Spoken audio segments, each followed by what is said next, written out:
Welcome to Just 2 Minutes. I'm your host, Kamil Sarji. This is where I ask someone a bunch of questions for 2 minutes. And then after that, we talk about your business and the industry. So let's get started. We got a timer here so we can keep on track. And I'm going to put this here. Ready? I'm ready. My body is ready. Oh, by the way, look at this. I'm promoting you. Very nice. You have the shirt on. All right, ready? So we're starting the timer now. Okay. If you were in a store and this old lady, an antique store, if the old lady broke something antique in there and you saw her, would you tell the owner that she broke something? I don't know. Probably not. That's her, the owner. I'd let her deal with it. She should tell the owner herself, right? Yeah, like what's she doing in there? That's what I would do if I broke it. I'd tell the owner, like, oh, moves. Okay, good. All right, so you're visiting, you're in prison, just doing, doing a tour on the prison, and the guard leaves you alone for a second, and there's an inmate in, behind the cage, cage or bars, I don't know. And he's like, hey, could you do me a solid, man? Could you reach out to my girlfriend and tell her I love her and give her this message, blah, blah, blah. Would you? I would, but I would also have come with burner phones for all the inmates, so he could call her himself. That's nice of you. Yeah. Okay, so you have gum and you're like, I need to spit this out. Would you spit it out from your car in the parking lot, or would you spit it out, leaving the building in the parking lot, walking? I would swallow it. You can swallow gum, it's fine. I won't say in your intestines for 7 years. Oof. So that's your only options, but I would have probably had a wrapper with me and just put it in a wrapper and then throw them in the trash like a civilized human being. Nice. Yeah, I hate, that's my pet peeve, is like stepping on gum somewhere. Yeah, it's gross. Have you ever eaten a worm? No. Okay. I don't even like those goomy worms. They're too gross looking. They look like worms. Have you seen someone eat a worm in live, like in person? Not that I recall. Oh, I wouldn't be surprised. There was a kid in school that I think would have done that. Have you ever killed a human being? I'm just kidding. You don't have to answer. Every Thursday. It's a ritual for me. Oh my gosh. Sam. Did I do okay? Did I break the law too much? You did all right. It was just random questions, just curious. Yeah. Oh man. After these 2 minutes, I'm like, adrenaline's pumping. How about you? I want to do you. Let me ask you one. Yeah, well, you can make your own show and ask questions. But tell us about yourself. Tell us what you do. I'm sorry, I didn't even introduce you. I'm talking about myself. That's Kamil Sarji. Tell us about yourself. I am me. My name is Sam Bianchini. I run and operate CMS Home Inspection. I've always pronounced your last name wrong, but the way you said it, I don't care. No, yeah, it's CH in Italian. It's supposed to be a K pronunciation. I don't care. Bianchini, Smith, Johnson. It's Italian? Yeah. Do you go like that when you say your name? Yeah. Bianchini. Mario. Luigi. He's marinating his own ragu. So you do home inspections. What are the things that you inspect? Because I know a lot of home inspectors, and some do some things, some don't do other things, and blah blah blah blah blah. So what do you do? So I do home inspections in Rhode Island, Mass, and Connecticut. I do septic inspections in Rhode Island and Connecticut. I do well water testing and inspections here in Rhode Island, Mass, and Connecticut. Radon testing. Sewer scopes inspections as well. Also offer mold testing, either air samples or surface samples, either with or without inspections as well. Wow. So kind of anything inspection-y related. Basically the only things I don't really test for is lead and asbestos, because the licensing for that's a bit of a hassle. But for the lead, don't you need the pen? You'd be like... They use the X-ray gun now.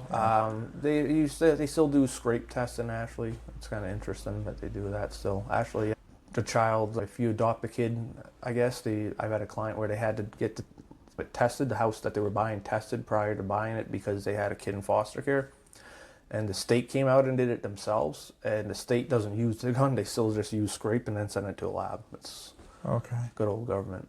Slow work for you. Yeah. No, I've seen I mean, I don't know how long ago this was, but they took out a pen in their pocket and they like drew on the paint and then it turned red. They're like, yep, it's lead. Why don't they use that? Isn't that easier than paying so much for that stupid X-ray gun? Yeah, the X-ray gun penetrates deeper for one, and they do still you can buy stuff yourself online of like swabs that you'll touch a surface, and if it's lead, and you put in a color, it changes color of the swab. But that's all limited because that's just surface only. Because with the pen, like, isn't there a way to like trick it to not penetrate through to get to the lead, so they can paint something that doesn't? And like I say, I don't see that used anymore. The industry standard these days is the gun. Well, you know what? I go to Job Lot and I give them $100 and they take out the pen, and they're doing nothing on it. Yeah. Same thing. They still use it at Job Lot, but I know it's different, but they should have a gun to know if the money is real or not. The money. Lead on your money, you use lead money. That's a heavy wallet. All right, so that's with lead. What about asbestos? Besides like sniffing it to see if it is asbestos or not. Yeah, I like to just chew on it. Yeah, it's got a texture that's very distinctive and a flavor. No, asbestos, there's common items we know that contain asbestos or that possibly contain it at least. Like vermiculates, there's a chance. Aerosol insulation on pipes, steam pipes, that stuff's pretty obvious. But there's a lot of products that had asbestos in it that you wouldn't know without testing, so it's always limited anytime you do inspection. Back in the 70s, I believe, there was a product sold from China. It was just drywall, but it contained asbestos. And you would never know, it just looks like regular drywall. You go in someone's house, you wouldn't know if they had it or not without testing it. So that's one of those things you can't ever identify during a regular home inspection. It's uncommon though. So vermiculite, not many agents know about that. I mean, they probably have not run into vermiculite. Can you talk about that? Because I had this issue a long time ago and pretty much like broke the deal because the home inspector said, "Oh, vermiculite, that means asbestos." So vermiculite is a mineral. First of all, you can go to the Home Depot, buy it in the garden section. It holds on to water pretty good, so people use it for potted plants. Vermiculite's a mineral. Asbestos is a group of minerals, and there was a brand of vermiculite insulation sold in North America, particularly mostly America, not Canada, but I think it made its way into Canada a little bit too. And the quarry that they were mining the vermiculite from had a strip that was contaminated with asbestos minerals. So it got mixed in with the vermiculite. They would sell it in bags, and people would use it to insulate. It's like a loose insulation they put up in their attic. So there's a chance that any vermiculite you see in America is probably sold by Zonalite, and there's a chance it was contaminated. You can test it, and it may or may not contain it, because depending on where they dug the bag from in the quarry. So you have to take multiple samples of multiple areas. EPA says if you have it in your attic, you should just, one of the things with asbestos is if you don't disturb it, it's not considered a health hazard. So if it's in a non-friable condition where you're not breathing particles, it's not a concern. So the EPA's stance on vermiculite is if you see it, assume it likely contains it unless you do testing to confirm one way or the other. And just don't use that attic space. So if you have it in an attic, don't store stuff up there. They tell you not to cut holes in your ceiling for your attic, like putting in a bunch of recessed lights and stuff, So you don't have to remove asbestos if you have it. There's ways to work around it. As long as it's just like with asbestos floor tile, you can encapsulate it. There's different ways to deal with it. From my perspective, zonal vermiculite, it's something to note, definitely inform the client. I wouldn't have straight up told them it does contain asbestos. I would say there's a chance, and I would have recommended testing. I would have informed them too about the EPA stance on it. I always would defer to them. They're the experts more so than others. But, I've seen it where it causes issues because I did a house where a flipper cut a bunch of recessed lights in, and now it was coming down the walls, and it was in the cabinets of the kitchen and the bathrooms from the plumbing pipes that they ran. Because the flipper didn't know what it was. They just flipped. Flipper's going to flip. Wow, that's insane. Yeah, that's really bad. So with your home inspections, like the many that you've done, was there ever a time where something really bad happened? Like something blew up? There was one time I want to remove a panel cover, and what was it? Once I got in there, I noticed a wire was loose, and I always check the wire to see if they're secure and stuff, and it sparked a bit, which is not supposed to do, but it identified the issue. It was funny because since it was so loose, I shut off the breaker and removed it so it would be safe until an electrician could fix it, because you don't want to leave a loose connection there. I could overheat at any moment. And the seller agent was kind of annoyed at me for that. He's like, "Oh, so you just disconnected one?" I'm like, "I prevented the wire from melting. You're welcome." Right. Wow. So speaking of the panel, I know licensed electricians brought up this big issue with inspectors opening up the panel. Where's that? Yep. So that did not get that? nothing. Nothing happened with that. The Okay. bill died in the Senate floor, Congress, or wherever the hell it was. Never got passed, never got enacted. It's still in the licensing laws for home inspectors in Rhode Island to remove the panel cover. It still says that in the SOP, standards of practice. We must remove the panel cover. Only times we don't have to is if it's basically would pose a hazard, such as if the panel cover itself is energized, which I luckily haven't come across because I'd be dead, because I never checked them like you're supposed to. Yep. None of us do. It's we got in a bad habit of that. But yep, you still have to do that. They're trying to do that. Electrician unions have tried to do that in almost every state in America, and every single time no state has enacted it. I don't see it going anywhere. It would be ridiculous if it did. These electricians are so busy. How can they? I mean, you have to pay them to come over, open the panel. Yup, it's good. Or nope, it's not. Pay me $1,000 to fix all these things. It would definitely affect your 10-day contingency windows. It would definitely affect the pricing. I mean, a home inspection is a hell of a deal at the end of the day. Yeah. The amount of things we're looking at and liable for if we miss for the price we're doing is kind of insane.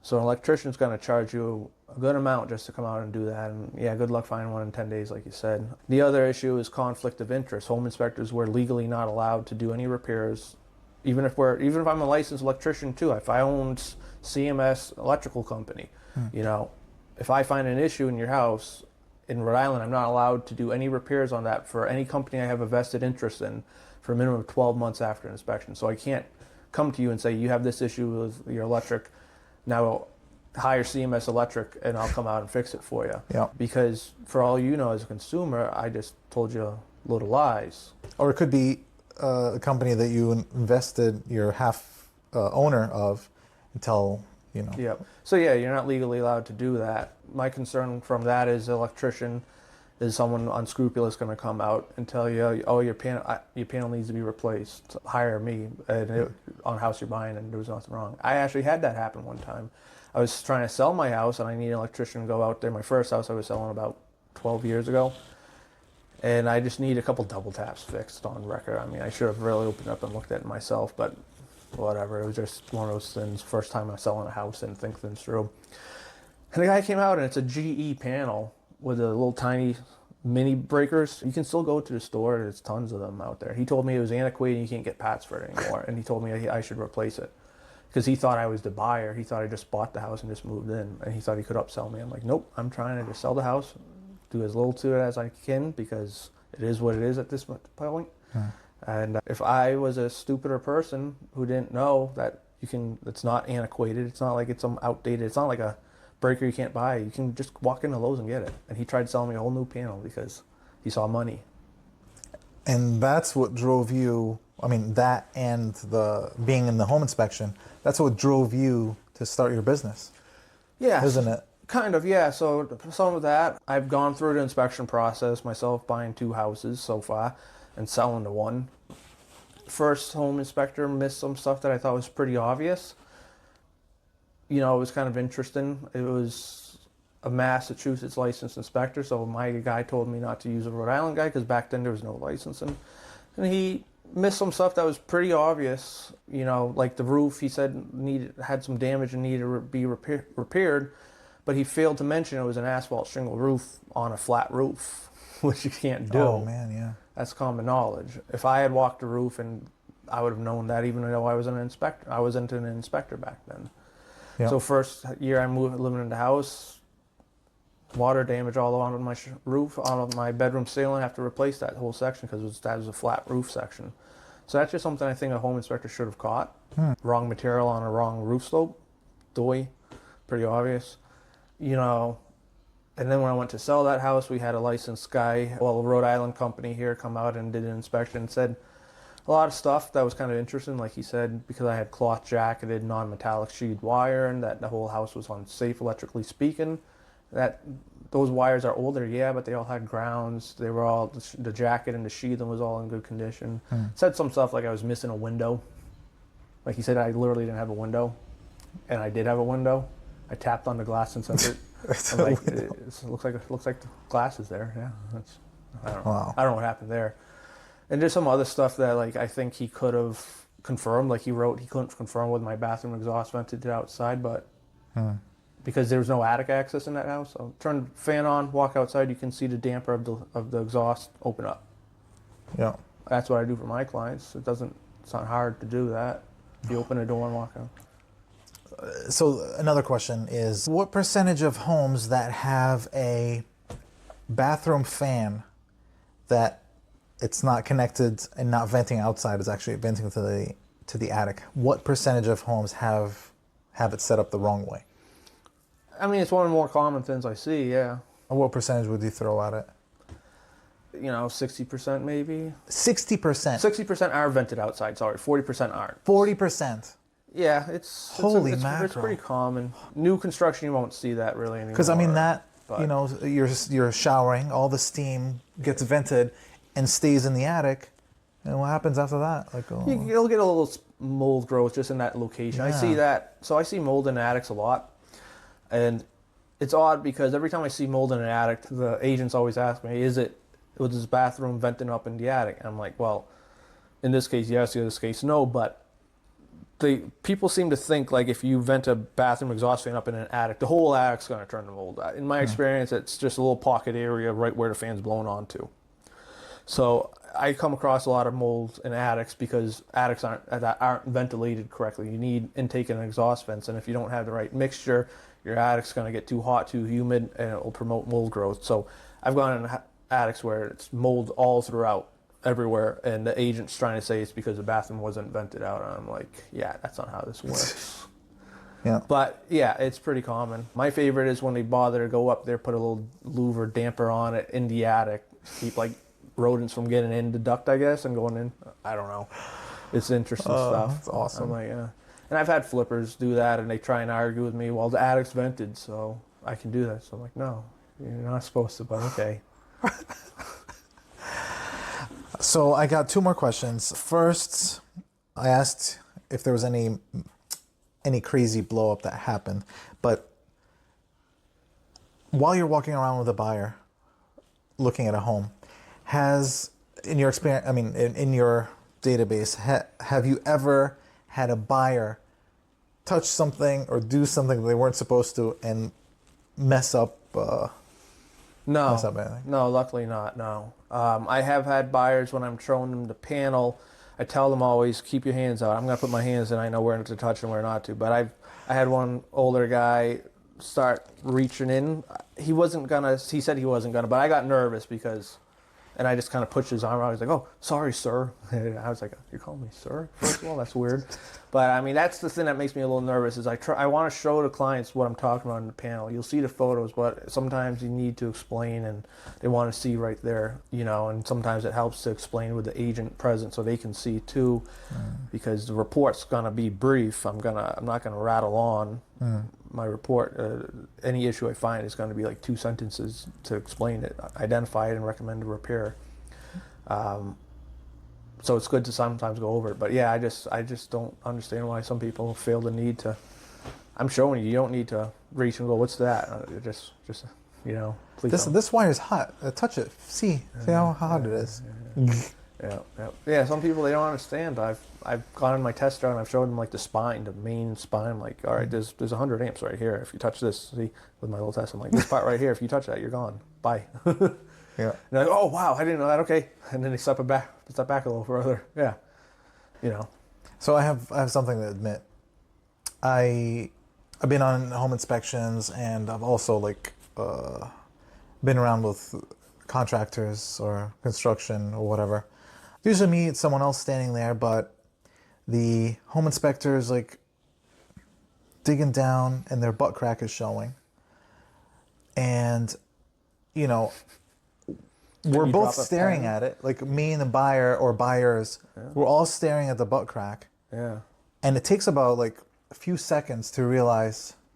You're staring at. Yeah, and then we look at each other and then we look away like all embarrassed. So that happens. That happens. Well, here's the thing. You should say thank you to that inspector for the free show. And maybe carry some pennies and drop them. I don't know. I don't know why we have to we look at it and we're processing and then we're like, You can admit. oh crap, and then we look at each other all embarrassed and You're look not away. embarrassed. You like it. It's fine. So how do you prevent that from happening to you? I wear extra long undershirts underneath my work shirts. Okay. Tuck them in because I have a very high butt crack myself. Yep. I think I've seen your butt crack before. So this must have happened. Yeah, this must have happened. I remember that. In the last couple of years or so. A lot of margaritas were involved. Oh goodness. Yeah. So Sam, awesome. Thank you for coming in and getting interviewed by me. What did you think of this whole thing? Very nice, very nice. Awesome. I kind of want to touch your head. Very nice. Finest skull in all of Rhode Island. Thank you. All right. Have a wonderful life. All right, over here. You can point at them, smile. All right.